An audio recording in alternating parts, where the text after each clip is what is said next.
गुबि टाउननि बेयो बास स्टप बेवहायनो ओंखारफैदों बे बिथांमोनहा बे बास स्टेन्डआवनो ओंखारफैनानै आन्दायदों बिनिफ्रायनो ओरै गामिथिं खारलांनायाव जोंनि बर' सेंग्राफ्रा मोननाय जादों नोंथांमोन बेवहायनो बास स्टपआ गुबिनि बास स्टप नोंथांमोन जोङो BBWA बेंगलर बड' वेलफेयार एस'सिएसननिफ्राय तुमकुर डिस्ट्रिक्ट गुबि होननाय जायगायावहाय जोंनि सानै बर' सुबुं आन्दायनानै थाफैनाय एबा गोमाफैनायखौ जोङो रेस्किउ खालामनो थांगासिनो दं दा जोंहा BBWA नि मावथि लोगो बिथांमोन दङ बिथांमोनखौ नागिरबानो जाबाय बिथांमोनहा गावनि सिनायथिखौ होबानो जाबाय जगेन मुसाहारि आङो मेन्टेनेन्स बिभागनि जों थांगासिनो बिथांमोनखौ दा जों रेस्किउ खालामनो स' बिदिनोसै जाहाथे मोजां थांनानै फैनो हाथों नोंथांमोना बोर सारस्रि हरबानो जाबाय आंनि मुंखौ राजु ब्रह्म होनो आं बे दा जा मानसि गोमादों बे आदै खिरद होननायनि न' सेरनि आंनि मुङा बावसोन नार्जारि होनना बुङो दा जोङो तुमकुराव थांगासिनो दङ बे आन्दायनानै थानाय मानसिखौनो लायनो होननानै दा जोङो जगेन सार दङ आरो जोंहा ओरै फंबायमोन दङ आरो जोंहा अमृत सारमोन दङ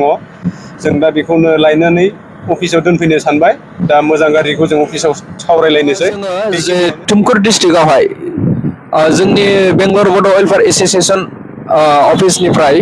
91 किल'मिटार गोजानावहाय जोङो दा थांगासिनो दङ तुमकुर डिस्ट्रिक्टनि गुबि होननाय जायगायाव बेवहाय जोङो सानै जोंनिनो बर' सुबुं आन्दायनानै थानाय बे बिथांमोनखौ जों रेस्किउ खालामनो थांदों बिथांमोननि मुङा जाहैबाय सासेनिया किरद ब्रह्म आरो सासेनिया बुरा बसुमतारी बिथांमोनहा बेवहाय आन्दायनानै दंफैयो दा बेनिखायनो जों BBWA नि आफादनिफ्राय जोङो थांनानै बिथांमोनखौ रेस्किउ खालामनानै लाबोनाय जासिगोन दा जोबोद गोजान जायो जोंनिफ्राय अब्लाबो जों दा कारजों थांगासिनो दङ दा जोङो 32 किल'मिटार्स दंबावो मोनहैनो थाखाय दा नोंथांमोनहा फारियै भिडिअखौ नुलांबाय थागोन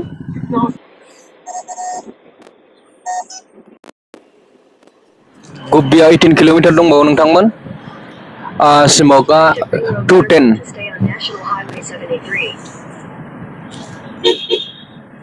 गुबिथिं थांबाय जों दानिया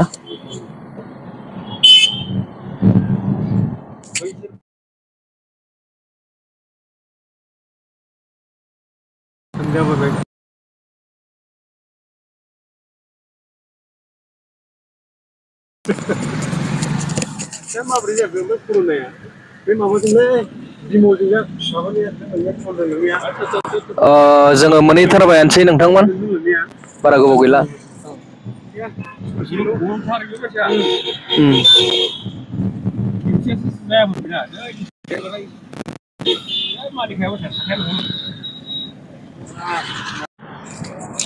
नोंथांमोन जों गुबियाव दंफैयो दा मोनहैथारसै लकेसना जोंना 7 किल'मिटार दंबावो मोनफैबायानोसै एसे सिगां थांबावबानो मोनहैबाय जों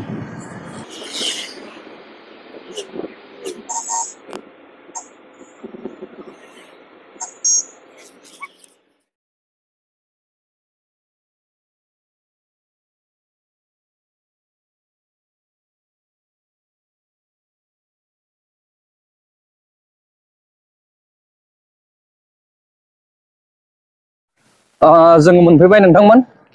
नैबे रेल गेट क्रसआवनो बे खाथिजोंनो नैबे साइडजों गावलांनाय लामाजों थांनांगौ नैबेजों दा ओंखारबाय सार नाहरलाय खनसे जोंना बोसोन सार खुलुमबाय कालचार सेक्रेटारि बिथाङा सार जगेन सार मेन्टेनेन्स बेवहायनो सासेयाव लोगो मोनलायदों बुरा होननायखौ बेहायनो मोनदोंनो नोंथांमोन नैबेहायनो बुरा होननायखौ फंबाय र' मासिग्राब खौरां नोंलाय र' फंबाय ओरैनो हरलाय ओरैनो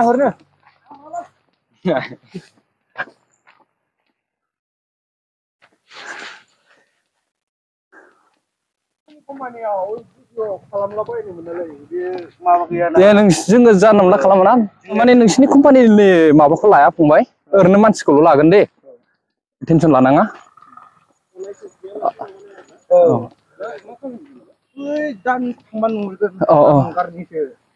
जों माने नोंसोर माब्रै फैया फंबाय बेवहायलाय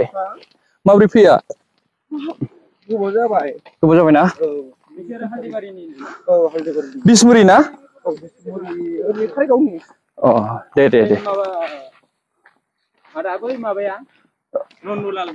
औ बियो बेनो ना खामानि उखुन्दै खुनाया नोंसिना नारेंखल बागान सिङावसो रायजोफोर जोंना दे जेबो नङा लोगो मोनहैथारसै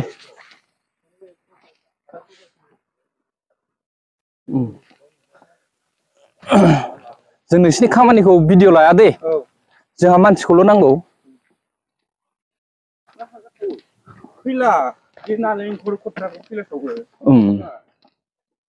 दे दिनैबो डिउटि दं आरो ना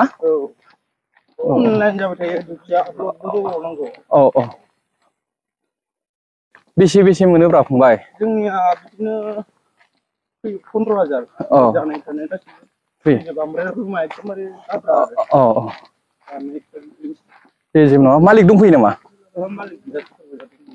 जिखुनु जाया होमबाथ' भिडिअ खालामजानाय नंला गिबियावनो बेंगलर बड' वेलफेयार एस'सियेसन आफादनि जानानै बयनिसिमबो खुलुमनाय जासिहरग्रोबाय आंनि मुङा अमृत बसुमतारी आङो बेंगलर बड' वेलफेयार एस'सियेसननि एसिस्टेन्ट सेक्रेटारि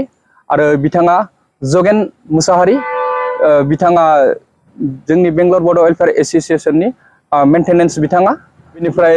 ओरैहाय दङ जोंहा बिथां बोसोन नार्जारि बिथाङा बेंगलर बड' वेलफेयार एस'सियेसन आफादनि एसिस्टेन्ट कालचार सेक्रेटारि बिथाङा बिनिफ्राय नैबे फंबाया जोंजोंनो फैफादों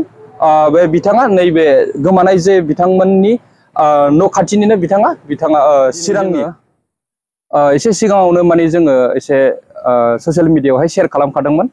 जे जोंहा जोंनि बर' सुबुं बिथांमोनहा सानै बिथांमोनहा माने बेंगलराव एबा कर्नाटका स्टेटनि शिमगा होननाय जायगायाव बिथांमोनहा खामानि मावहैनो होनना फैदोंमोन दा बिथांमोनहा लामा ससेयावनो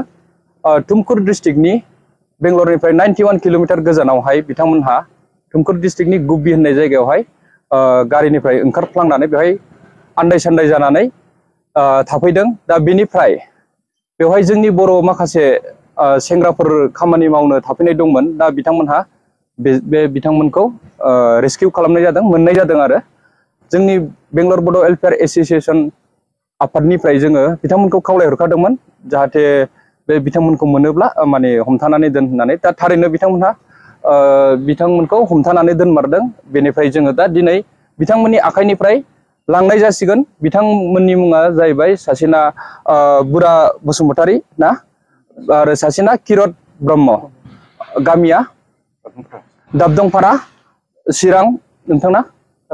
सालगुरि चिरां बिथांमोनहा मोनसे डिस्ट्रिक्टनिनो चिरांनिनो मानसिफोरनि जों हालोदखौ नायनानै जोबोद गाज्रि नुदों माने गासिबो बौलाजोबनाय आथिं आखाइ बिनिफ्राय मोखांफोराव दुखु मोननाय आरो